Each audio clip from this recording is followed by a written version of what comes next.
দোকানদারকে ঠকিয়ে এক্সট্রা করে কেক নেওয়া, না মানে এরকমই একটা বদনাম আর একটু হলে পেয়ে যাচ্ছিলাম।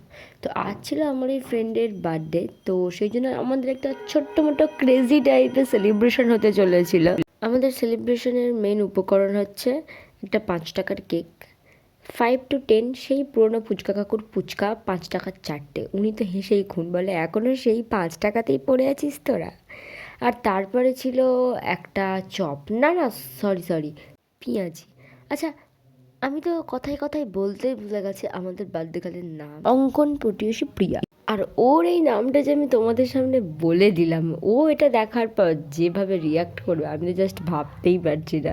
আর আজকের একটা ঘটনা তোমাদেরকে শেয়ার করি। দেখো, আমরা সব কিছু নিয়ে গেছি, বাতি আর ধূপ জ্বালাবার জন্য লাইটার কিংবা দেশলাইকাঠি কিছুই নিয়ে যায়নি। তো সাইডেই কয়েকজন কাকু বসে আড্ডা দিচ্ছিলো, তো ওদের থেকেই নিয়ে নিয়েছি। আর তারপরে আমরা জায়গাটা আর কি একটু সাজাচ্ছিলাম, মানে কোনো একটা বাড়িতে তালা লাগানো ছিল, তো সেখানটাতে তাদের পোর্টেতে ওগুলো সব জ্বালাচ্ছিলাম। আর একটা জিনিস মিস হয়ে গেছে, সেটা হলো কোনো একটা ফুলের মালা। ও বলছে, ভাই আমার জন্য একটা গাঁদা ফুলের মালাও তোদের জোটেনি। কথাটা বলতে বলতে এক ছোঁ মেরে ফুচকাটাকে তুলে নিয়েছে আর খেতে শুরু করে দিয়েছে।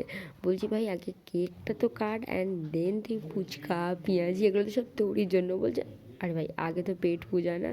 তো সেই একটা ফুচকা নিয়ে তিনজন মিলে ভাগাভাগি করে মারামারি কাড়াকাড়ি করে খাওয়ার পর বলছে, এত সুন্দর করে তোর বার্থডে সেলিব্রেট করছি, তো এগুলোর একটু ভালো করে ফটো সেশন চলা দরকার। তো তারপরে আমাদের গ্রুপ ফটো তুলেছে। এবার পজিশন বুঝতে পারছিলাম না যে কোত্থেকে ফটোটা তোলা হবে। একবার প্রত্যেকের মুখ কেটে চলে যাচ্ছে, তো একবার সেলিব্রেশনের জিনিসগুলো কেটে বেরিয়ে যাচ্ছে। সো অনেক যুদ্ধের পরে ফাইনালি একটা পজিশন ঠিক করা হলো। এবার পজিশন ঠিক হলো, তো এক্সপ্রেশন বুঝতে পারছি না কী দেবো। আর একটা ফুচকা যাই হোক বেঁচে ছিল বলে ফটো তোলার জন্য ওটা আমরা দিয়ে সামাল মারতে পেরেছি।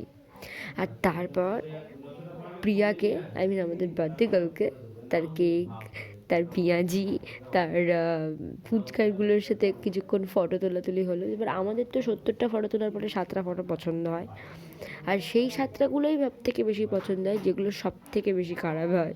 অ্যান্ড দেন ও পেঁয়াজিটা তুলে খাচ্ছে আর বলছে, একটু হাততালি দে, বল হ্যাপি বার্থডে।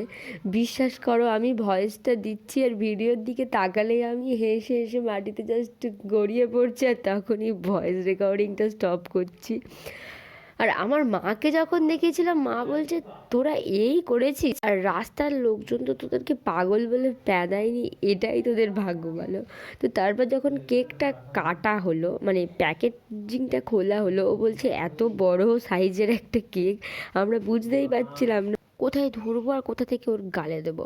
সো ওইটুকুনি একটা অংশ নিয়ে মুখের মধ্যে দুজনে মিলে ঠুসে দিয়েছি। এবার সেখান থেকে এক টুকরো বাঁচিয়ে ও আবার আমাকে আর অঙ্গনের মুখের মধ্যে দিয়ে দিয়েছে। তো একটুখানি পাকলামি করে নেওয়ার পর আমরা বললাম, সেলিব্রেশনের আগে যেহেতু ফটো তোলা হয়েছে, তো এবার সেলিব্রেশনের পর একটু ফটো সেশন হোক। দেন আমাদের এক্সপ্রেশন দেখেছো সেই লেভেলের।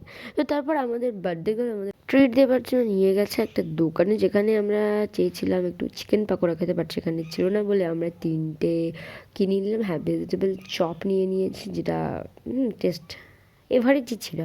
আচ্ছা, তোমরা তোমাদের ফ্রেন্ডদের বার্থডে সেলিব্রেশন কেমন করো প্লিজ কমেন্ট বলো।